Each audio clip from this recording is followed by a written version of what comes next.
Okay. All right. It's time. I'm getting pointed at, and all righty. All righty. Good evening. And I appreciate all your many comments, and you can say anything you want to. Thankfully, I'll take it. For those of you who know what I'm talking about the game Sunday, I'll take it. All right. I know we got some gifts in there, but I'll take it. Amen. All right. And I'm going to be locked up on the night of the Super Bowl. I'm just going to go ahead and have them put me in a cell somewhere. All right. All right. Do we have anybody visiting for the first time? I don't think we do. Okay. Well, we're glad you're here tonight. And this coming Sunday is the first Sunday, of course, so we'll be observing the Lord's Supper. And also Children's Church will be meeting in the 11 o'clock hour. And if you, ladies, if you so desire, you know it's the time of the month that we ladies wear hats if they desire, and people wearing pink, and all in honor of and memory of and support of those who have succumbed to cancer or who have survived cancer or who have cancer or whatever, to be an encouragement for that. So you're welcome to do that. I just thought I'd tell you, this is kind of a piece of information. Our year, you know, when COVID hit, of course, our numbers, our average attendance in 20 was 0. Not really, but it was very, very low. And then 21 it picked up, but in 22 our average attendance in 22 was 25% higher than it was in 21. So that's a good thing, and it's already this year, for this month, we're 25% higher than we were last January. So, you know, it's going in the right direction, and just grateful for that. So I just thought I'd share that with you. All right, thank you for those of you who are watching on live stream. We still have some of that, and we appreciate that. All righty, so sometimes I kind of preach through the text on Wednesday nights. Sometimes I just try to do Bible study. I'm not real good at that. And sometimes I just give information. And tonight's going to be a real overload of information. So we're just going to kind of read. We're actually going to go through 2 chapters. So I'll try to have you home before the Tar Heel game, Tully. But we're going to look at 1 Samuel 21 and 22. Now, if we get down here and it's not going to happen, then I'll stop. But let's see what we can do.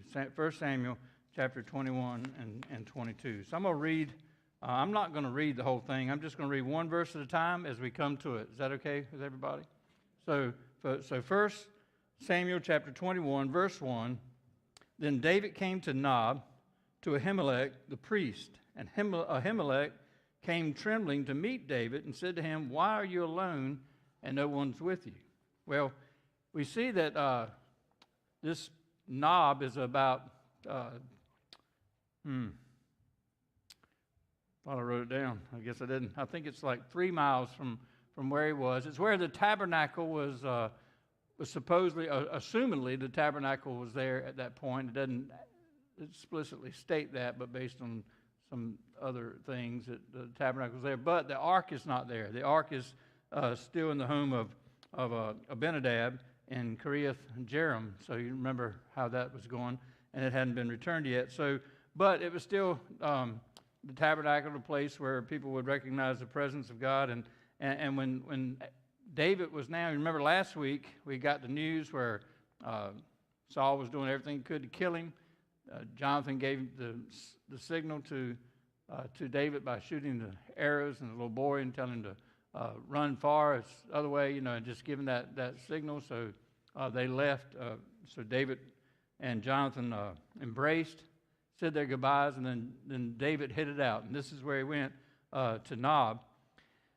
And scholars would say that probably based on some things that we see later, he was probably around the age of 20 years old at that time, which says it might have been a couple of 3 years between the time of the Goliath incident and this. And then he's in exile for the next 10 years.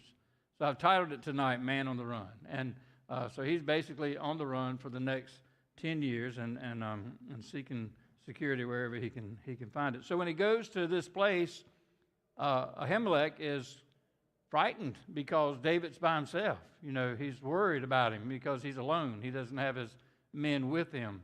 And so that takes us to verse 2 that says, David said to Ahimelech the priest, "The king has commissioned me with a matter and has said to me, let no one know anything about the matter on which I am sending you, and with which I have commissioned you, and I have directed the young men to a certain place. Now, there are some who would say that maybe David was talking about the king. When he said the king, he was talking about the Lord. I don't think that's the case at all. I think he's talking, I think he's telling the tellywally is what he's doing. He's not telling the truth here, because the king certainly has not commissioned him to do this. But he says, the king has commissioned me to do this, and he has instructed me not to tell anybody what I'm doing, and sending me and I've also sent my men directly to a safer place. So that's why I'm alone. It's a secret mission, So he's letting Ahimelech know that the king sent him. But obviously that's not true. So you might say, or you might guess, that the reason that he said that was perhaps to protect Ahimelech, so that if it came down to it, that King Saul would come to Ahimelech and confront him on this, he could honestly say, well, he told me that you sent him. We will find out in a few minutes that didn't go well, but that may be the reason that David did that. We don't really know that for sure.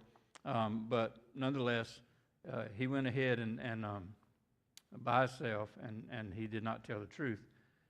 The third verse says, now therefore, what do you have on hand? Give me 5 loaves of bread, or whatever can be found. Now, so David's coming and saying, we need something to eat. We're hungry. We need some food. So give me whatever you have. And 5 loaves of bread is what he talks about, but says, or whatever you can scrape up. Verse 4 says, the priest answered David and said, there is no ordinary bread on hand, but there is consecrated bread, if only the young men have kept themselves from women. Now, I'll get to that in a second. But I like Warren Wiersbe makes this suggestion. He said that possibly had the people been tithing, because now they're in a spiritual decline, and so had they been more obedient in the things that God had called them to do and to bring to the tabernacle, that there would have been more available for those in need. Now that might sound like somebody's trying to preach a message on tithing, but it makes sense that they weren't doing what God had covenanted for them to do, and there was a spiritual decline in the land even still, and so there was nothing at the tabernacle. In other words, the food pantry was empty. So the priest says, well, Ahimelech says, we have the showbread, the consecrated bread, but here's the deal: are the men clean? If they've been with a woman, remember we talked, was it last week or was it Sunday? We talked about the fact that if a man was with a woman, then he would be considered unclean for that day. Now, the thing to become clean is the next day, take a bath, to wash and cleanse, put on clean clothes, and you become ceremonially or ritually clean. So he says, had the men been with women? Well, David says, well, they weren't with women when we left, and we certainly hadn't seen none on the side of the road. Basically, we see kind of that answer, not quite that crude, but he's assuring the priest that the men are indeed clean. So he says there's no ordinary bread, but there is consecrated bread. And David said, surely the women, verse 5, have been kept from us as previously when I set out, and the vessels of the young men were holy. So when we started this journey, they were all pretty clean. Though it was an ordinary journey, how much more than today? So in other words, it didn't just start today. We've been on the road a bit. Will their vessels be holy? Not at least they've been away for a bit. So the priest in verse 6 gave him consecrated bread, for there was no bread but the bread of the presence. There was no bread there, but the bread of the presence, which was removed from before the Lord, in order to put hot bread in its place when it's taken. So when the bread is placed on the altar for the show bread, no one can touch it. I mean, no one's allowed to eat it. Once they're going to replace it with hot bread, then the other bread is removed, and only priests are supposed to eat it. We'll see later tonight, when we get to it, in chapter 22, that there's a witness that says that Ahimelech consulted with the Lord and then gave David the bread. So it appears that Ahimelech asked permission, that's more important for life is more important than tradition, I guess, so to speak. And that'll maybe make a little more sense when we get to that verse. So he gave him the bread that was not the presence bread. It was not the hot bread, the warm bread. It's the bread that he himself would be eating later. Verse 7 tells us that one of the servants of Saul was there that day, detained before the Lord, and his name was Doeg the Edomite, the chief of Saul's shepherds. Now this is a little bit different. This guy there, so here David's going. Who's he running from? Saul. He's hiding from Saul. He runs to this place, Nob, to the priest.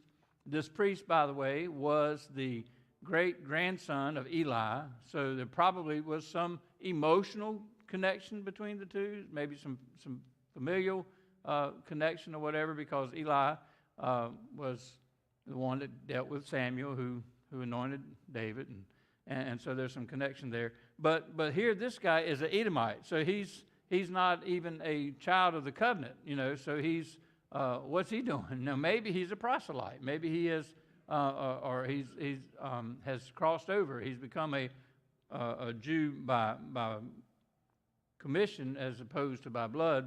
But either way, he is being, the word says he's detained there before the Lord. So the Lord has him there for a reason, and who he is, he's the chief shepherd for Saul. So he's Saul's number one man taking care of his sheep.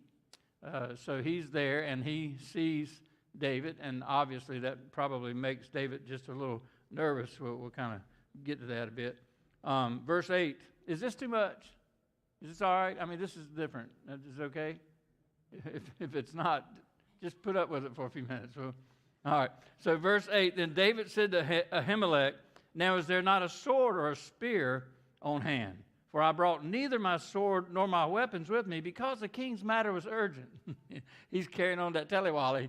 He's saying, the king was really anxious for me to get going. I had to go. I didn't have time to pick up my gear. So he says, you have a spear or a sword handy. And then verse 9, Ahimelech, basically, he says, well, boy, do I have a sword for you. Look at verse 9. Then the priest said, the sword of Goliath the Philistine, whom you killed in the valley of Elah. Behold, it is wrapped in a cloth behind the ephod. If you would take it for yourself, take it, for there is no other except it here. So he says it's the only sword here. It's the one you used that you took from Goliath and took off his head. It's there. It's the only one available. So if you want it, take it. And David said, there is none like it. Give it to me. So David gets the sword. Can you imagine? He now gets the sword, which, by the way, would be another slap in Saul's face, because Saul saw David bring down the Goliath, the giant, and he saw David take the sword and lop off Goliath's head. He watched David as he ran up to him with David's head in his hands and said, hey, what do you think of this? And so now when David's running from Saul, he's running with the very weapon that made him so popular among the people, the very weapon that caused people to do their little dance, and sing out, Saul killed his thousands and David killed his tens of thousands. So this is just more salt in the wound, if you would, for Saul. So verse 10, then David arose and fled that day from Saul and went to Achish, king of Gath. Now here's another little surprise. He went to Gath. Now who's from Gath? Goliath. It's the city of the Philistines. So he goes right to the enemy camp. I mean, he goes there and to Achish.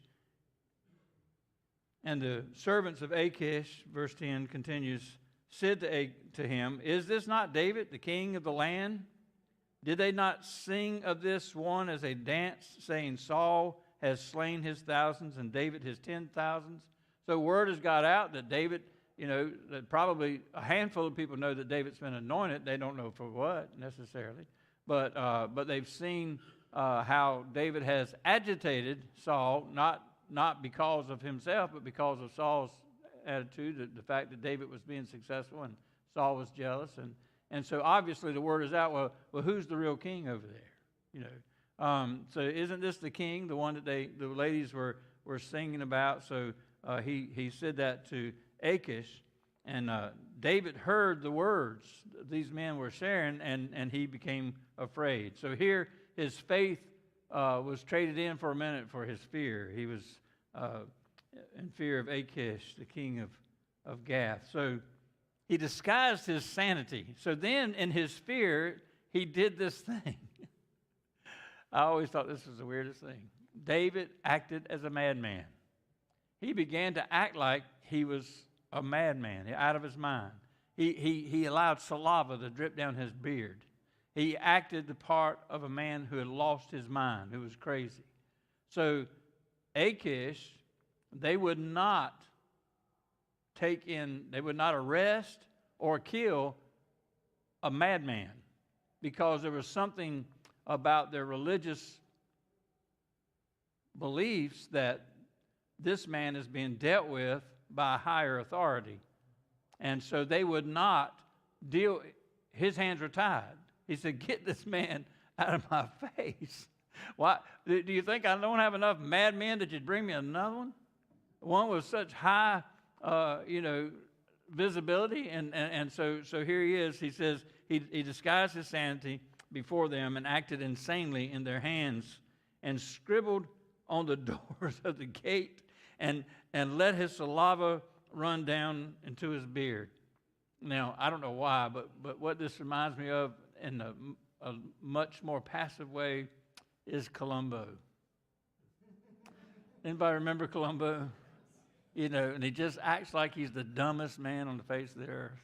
And he's got that little piece of cigar hanging out, and he's walking in that nasty old coat. He's walking away, just walking. And then he says, one more thing, you know, and he's probably the smartest man on the face of the earth, but he acts like he doesn't know anything, and he gets away with it every time. You'd think some of those folks would watch the shows and know, but and that's what I see here. I see David. What a sharp mind! He's not being honest with the priest. That's not good. Preachers get that sometime too. But and he's very quick to disguise himself as a mental case, so he can be freed from what they might do to him. So then Achish said to his servants, "Behold, you see the man behaving as a madman. Why do you bring him to me? Do I lack madmen?" Sorry, I love that line. Do I lack madmen? That you have brought this one to act the madman in my presence, shall this one come into my house? In other words, get him out of here. So it takes us to chapter 22.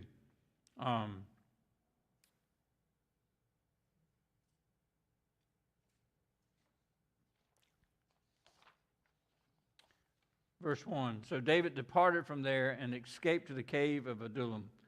And when his brothers and all his father's household heard of it, they went down there to him. Everyone who was in distress and everyone who was in debt and everyone who was discontented gathered to him, and he became captain over them. Now there were about 400 men with him. So word got out that David had gone to a cave in Adullam, and his family has come, his brothers. Now, listen to this. And when his brothers and all his father's household. Now remember, it doesn't specifically say, it just says his brothers, but you remember 3 of his brothers were in Saul's army. So you would assume that perhaps they are now back with their dad, because we'll see something in a minute that he's brought up, Jesse. And so these people have all congregated at this cave. They all got a text message telling them where to be. And so that's where they went. And so when it was all said and done, there were 400 men with David. And so verse 3 says, and David went there. Let's see, I want to share something with you. Is it in verse 1?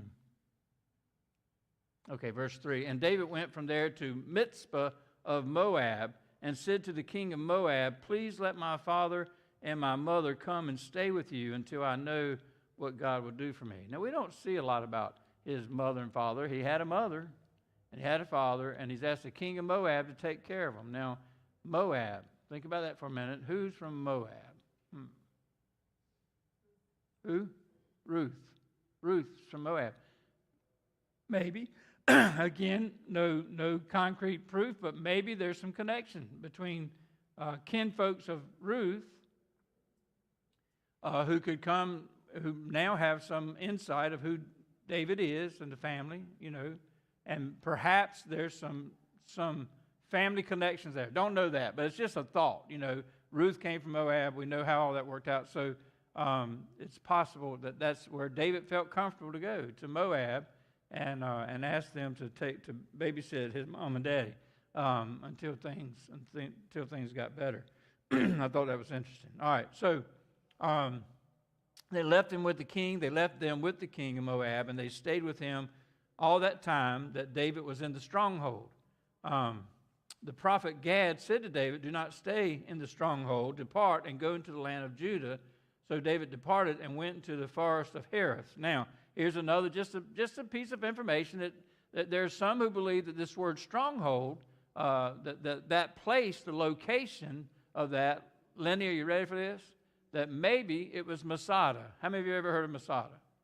If you 3 people, all right. So Masada is it was a fortress, and that's what the word means. That's what Masada means, a fortress or a stronghold.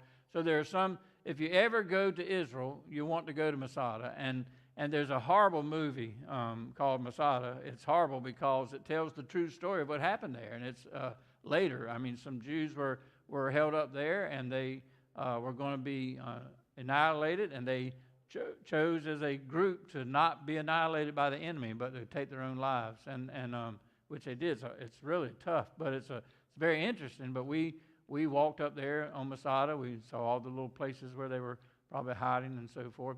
But so it's possible that that's where David. Some scholars believe that's where David was because it's called a stronghold, and that's what Masada means. But that's just something to to have a little interest in.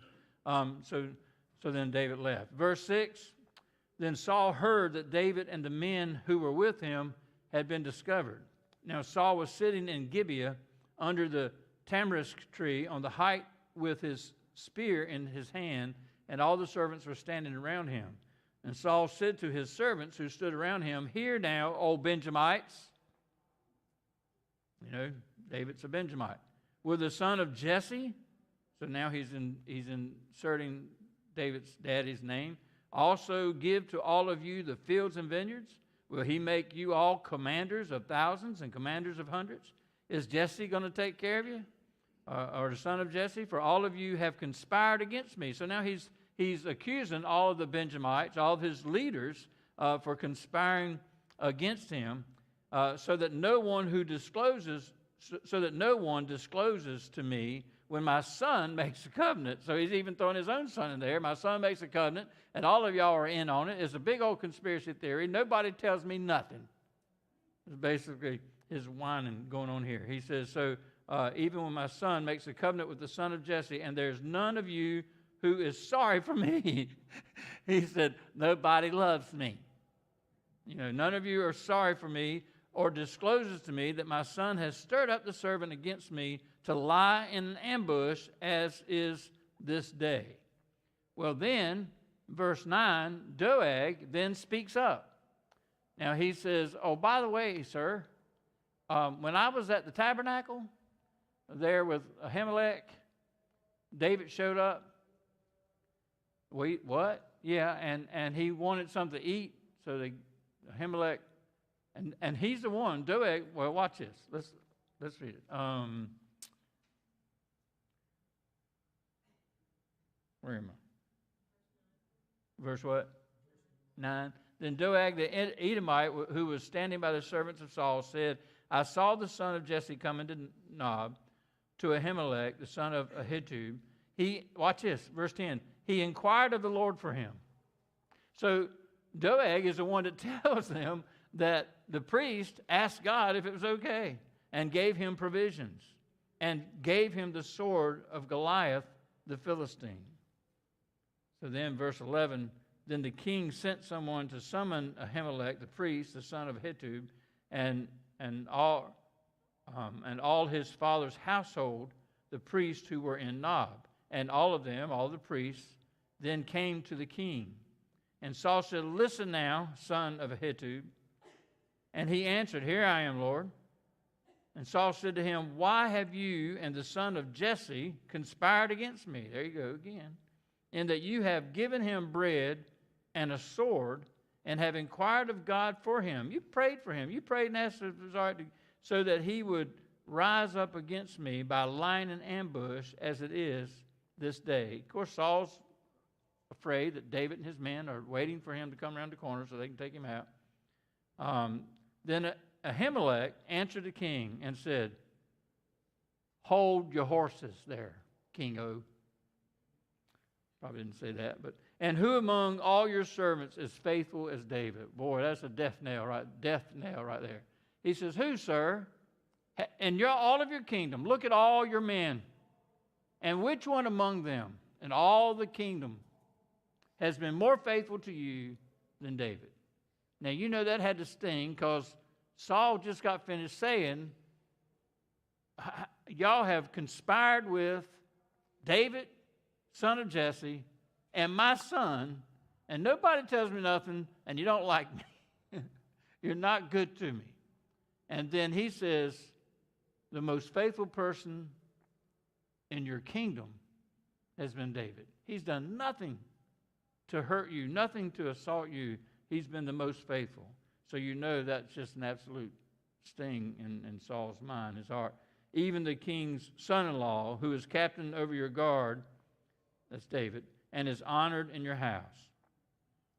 He said, Did I just begin to inquire of God for him today? Far be it from me. Listen to this. He said, do you think I just prayed for him today? Prayed for him every day? Isn't that interesting? You all right? He said, do you think I just prayed for him because he came in and wanted something to eat and a sword? No, I prayed for him all the time. Far be it from me. Do not let the king impute anything to his servant or to any of the household of my father, for your servant knows nothing at all of this whole affair. I didn't know anything about this. Now, he doesn't say there that he told me that you sent him. He didn't tell him that. He could have. He said, but I didn't know anything about this. But the king said, he's already fired up, so there's no stopping him now. He said, you shall surely die, Ahimelech, you and all your father's household. And the king said to the guards who were attending him, turn around and put the priest of the Lord to death, because their hand also is with David, and because they knew that he was fleeing and did not reveal it to me. But the servants of the king were not willing to put their hands to attack the priest of the Lord. So he tells the servants to do it. They refused to do it. Then the king said to Doeg, the Edomite, you turn around and attack the priests. So Doeg the Edomite turned around and attacked the priests. And he killed that day, listen to this, 85 men who wore the linen ephod. The ones who wore the garment that made them men of God, that made them priests. He turned around. Now here's a man that has no conscience. He turned around and killed at the word of this wicked king 85 men who wore the linen ephod. And he struck Nob, the city of the priests, with the edge of the sword, both men and women, children and infants, also oxen, donkeys, and sheep he struck with the edge of the sword.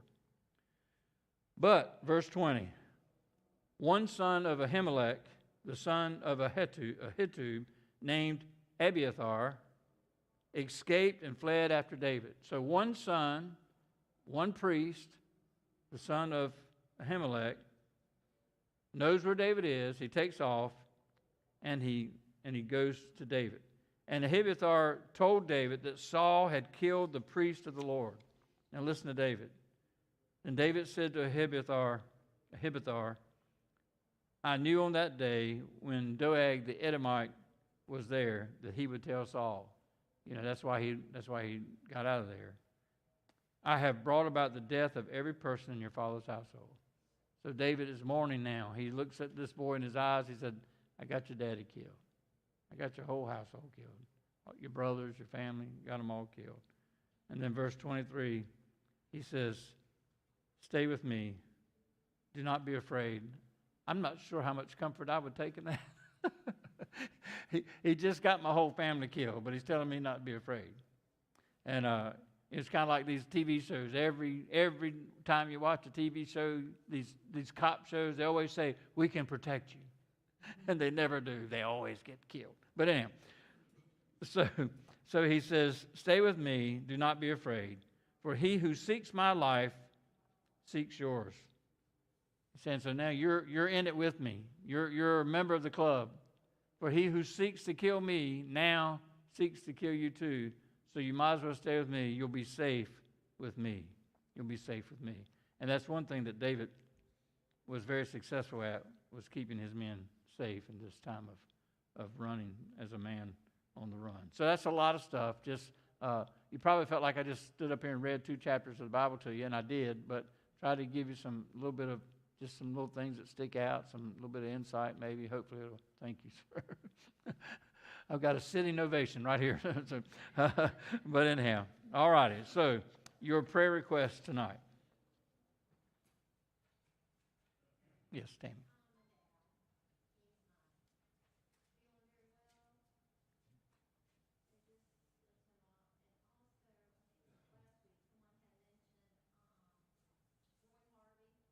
Roy Harvey.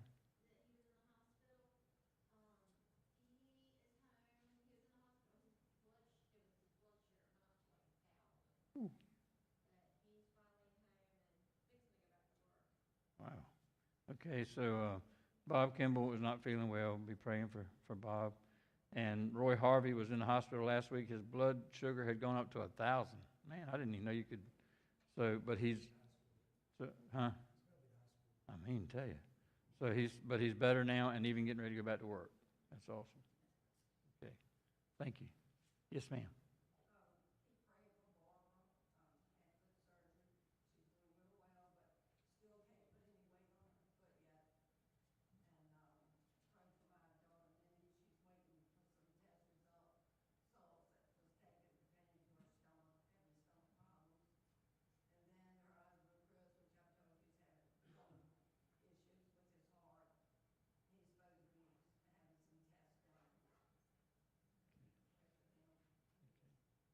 Okay.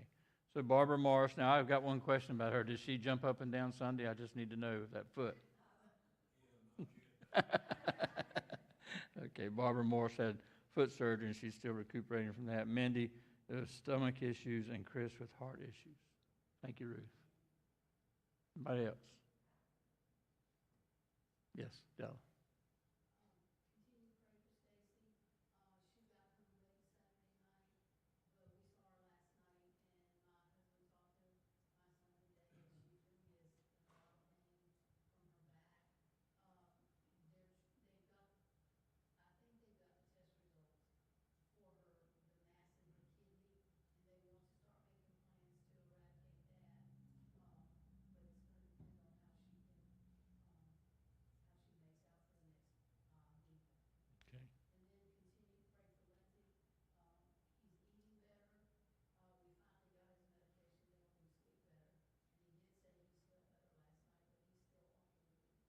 Okay. So Stacy, of course, her ongoing journey with her cancer and mass now in her kidney and all the stuff that she's been dealing with. Continue to pray for her. And Lindsay is doing better, eating better, but still ways to go. Yes, ma'am, Susan.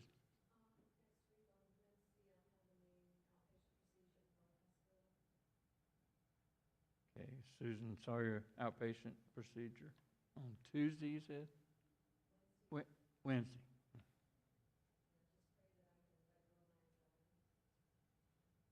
Okay, sure will. But yes, Henry.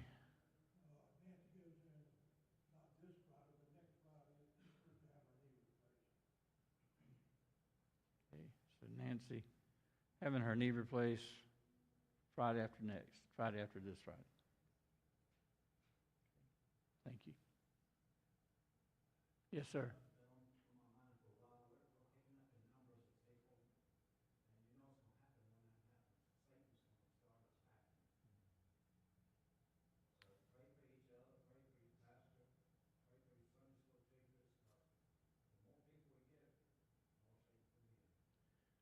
That's true. And just this week, I've had several conversations. I've got one tomorrow, a young man that's making a spiritual decision in his life, and as they've asked me to talk with him, I'm so excited about it, and just has the opportunity to reach a lot of people, and somebody else the end of the week. And there's a lot going on, a lot of good, positive, spiritual things. And Lindy's right. The more that happens, the more challenge that we'll do. What? Yeah. And I hope you're doing that. And as you pray for each other, pray for the preacher twice. I'm praying for you. All right. Anybody else? Okay. All right. Let's go to the Lord in prayer.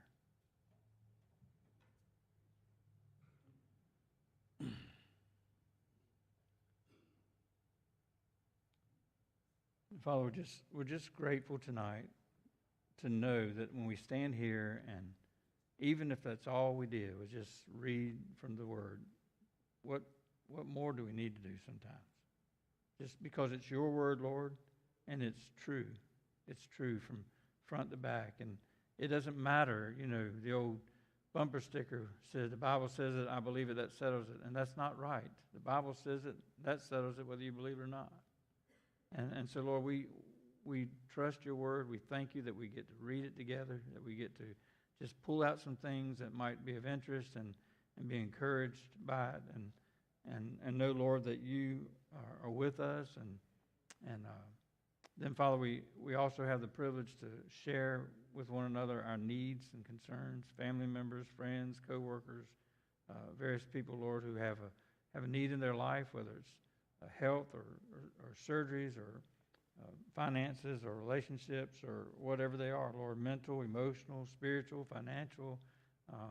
God, there's just so many needs. And Lord, it's true that as we see you moving more and positive things happening, and they have been and are, and we've had a good year last year, Lord, and a good year starting this year in so many ways. And so we know that the enemy doesn't handle that well, but Lord, you are almighty, and so we just lean ourselves into you, Lord, and know that you would get us through everything. Help us to always be faithful and always be bold in sharing our stories, the gospel of Christ, and our stories with others. And Lord, not everybody's going to believe it, not everybody's going to receive it, but we need to make sure that everybody we possibly can to hear about it. So we lift up these needs tonight that have been mentioned.